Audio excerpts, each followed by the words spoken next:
என் சேனலுக்கு வரவேற்கிறேன். இப்படி மனதை தொடும் கதைகளை அறிய சப்ஸ்கிரைப் செய்ய மறந்துவிடாதீர்கள். தென் தமிழ்நாட்டின் ஒரு சிறிய கிராமம் மல்லிப்பட்டி. அங்கே ஒரு குறுகிய சந்தின் கடைசி முனையில் விக்ரமின் வீடு இருந்தது. வயது 22. பொறியியல் படித்து வந்தான். உயரம், சிவந்த நிறம், கூர்மையான கண்கள். பார்க்கும்போதே அவன் பெரிய சாதனை செய்வான் என்று ஊரார் நினைத்தார்கள். ஆனால் விக்ரமின் உள் உலகம் வேறு. கல்லூரியில் பெண்கள் அவனை துரத்தினாலும் அவனுக்கு அவர்கள் மீது சலிப்பு. அவனுக்கு பிடித்தது வயதில் மூத்த பெண்கள், குறிப்பாக விதவைகள். அவர்களின் சேலை, கண்களில் சோகம், சிரிப்பில் சோர்வு, அவை அவனுக்கு உண்மையான அழகாகத் தோன்றின. அவர்களின் காதல் நிபந்தனையற்றது என்று நினைப்பான். இரவுகளில் தனியாக இருக்கும்போது வயதான கதாநாயகிகள் நடித்த பழைய படங்களை பார்த்தால் அவன் இதயம் வேகமாகத் துடிக்கும். ஆனால் வெளியில் அவன் அடக்கமான மகனாக நடித்தான். யாருக்கும் இந்த ரகசியம் தெரியாது. மறு இணைப்பு. இந்த ரகசிய ஆசையுடன் விக்ரம் விடுமுறைக்கு ஊர் திரும்புகிறான். ஆனால் அந்த விடுமுறைதான் அவன் வாழ்க்கையையே மாற்றிப் போடும். ஏனென்றால் பக்கத்து வீட்டுக்கு ஒரு புதிய விதவை பெண் வருகிறாள். கோடை விடுமுறை. விக்ரம் ஊர் திரும்பினான். அம்மா பாசத்துடன், "மகனே, உன்னை நகரற காற்று கரடுமுரடாக்கிவிட்டது" என்றார். விக்ரம் சிரித்தான். குளித்துவிட்டு மாடிக்குச் சென்றான். மறுநாள் காலையில் டிராக்டர் சத்தம். விக்ரம் எட்டிப் பார்த்தான். ஒரு பெண் இறங்கினாள். நீலச் சேலை, நெற்றியில் பொட்டில்லை, கையில் சிவப்புக் கயிறும் ஒரு மெல்லிய வளையலும். வயது 36, 38 இருக்கும். முகத்தில் லேசான புன்னகை. அவள் பொருட்களை இறக்கி வைத்துக் கொண்டிருந்தாள். அவள்தான் சுனிதா. கூடி நின்ற ஊராரிடம் சொன்னாள், "என் கணவர் 2 வருடங்களுக்கு முன் விபத்தில் இறந்துவிட்டார்.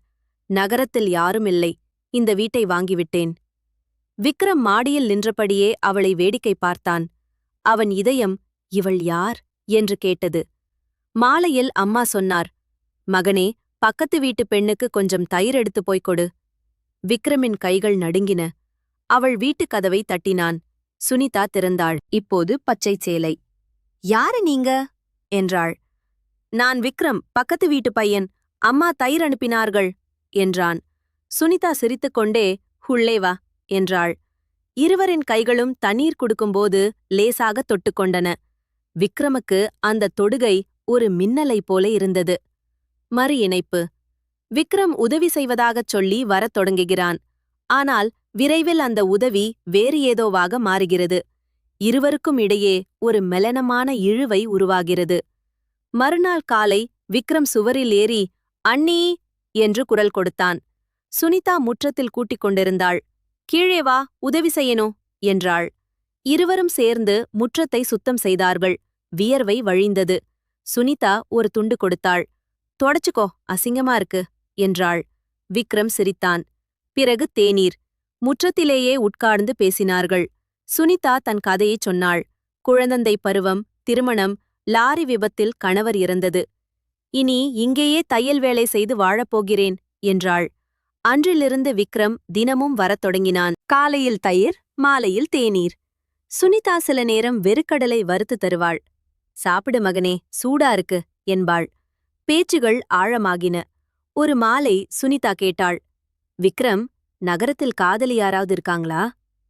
விக்ரம் தயங்கி, "இல்ல அண்ணி, எனக்கு உங்களை மாதிரி பெண்களைத்தான் பிடிக்கும். வாழ்க்கையை அறிந்தவர்கள்" என்றான். சுனிதா அடுப்புத் தீயை பார்த்து கொண்டே இருந்தாள். பிறகு மெதுவாகச் சொன்னாள், "நீ நல்லா பேசுற. ஆனா இது கிராமம். மக்கள் தப்பா புரிஞ்சுக்குவாங்க. ஜாக்கிரதை." ஆனால் அதற்கு பிறகு சுனிதா சற்று மேக்கப் செய்ய ஆரம்பித்தாள். விக்ரம் வரும்போது சிவப்பு பொட்டு வைத்துக் கொள்வாள். விக்ரமின் இதயம் படபடத்தது. இருவரும் அதை பேசிக் கொள்ளவில்லை. மறு இணைப்பு. பகலில் தேநீர், இரவில் மெளனம். ஆனால் ஒரு நாள் இரவு மின்சாரம் தடைப்பட்டபோது எல்லை கடக்கப்படுகிறது. விக்ரம் முதல் முறையாக இரவில் அவளைச் சந்திக்கச் செல்கிறான். ஒரு மதியம் சுனிதா கூப்பிட்டாள், "விக்ரம், மாடியில் தண்ணீர் தொட்டியை ஏற்ற வேண்டும்." இருவரும் சேர்ந்து தொட்டியை மேலே இழுத்தார்கள். மூச்சிறைத்து மாடியில் உட்கார்ந்தார்கள். சுனிதா சொன்னாள், "இரவுகள் ரொம்ப நீளமாக இருக்கு மகனே. தூக்கம் வருவதில்லை." விக்ரம் மெதுவாக கேட்டான், "நான் இரவு வந்து பேசட்டுமா?" சுனிதா அவன் கண்களை பார்த்தாள்.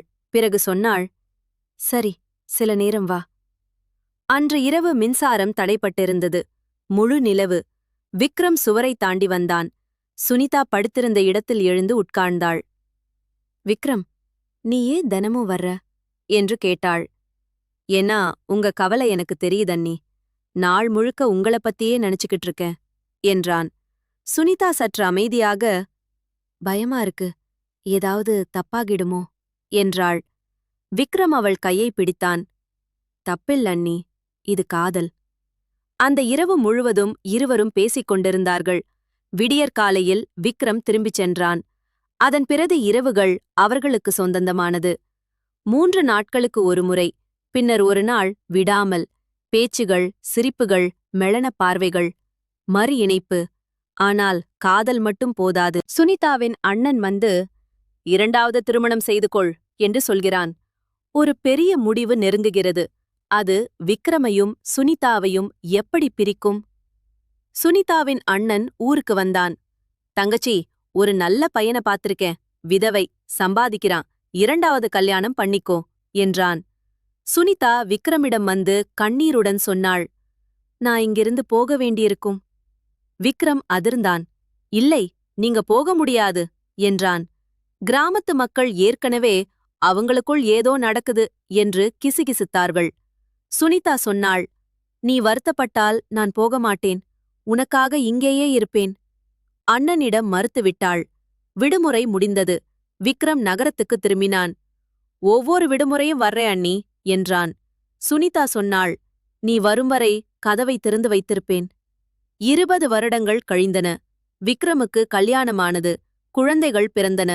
அவன் ஒரு பொறியாளரானான். ஆனால் விடுமுறையில் ஊருக்கு வரும்போதெல்லாம் சுனிதாவை சந்திப்பான். சுனிதாவுக்கு இப்போது 60 வயது. நரைத்த தலை. ஆனால் முகத்தில் அதே புன்னகை. இருவரும் தேநீர் குடிப்பார்கள். பழைய நினைவுகளை பகிர்ந்து கொள்வார்கள். கிராமத்து மக்கள் இன்றும் கிசுகிசுக்கிறார்கள். பார், மீண்டும் வந்துட்டான், அவங்களுக்குள்ள ஏதோ இருக்கு. ஆனால் உண்மை என்ன? அவர்களின் உறவு தாயும் மகனும் அல்ல, காதலர்களும் அல்ல. அது ஒரு பிணைப்பு, ஆத்மாவுடன் இணைந்தது.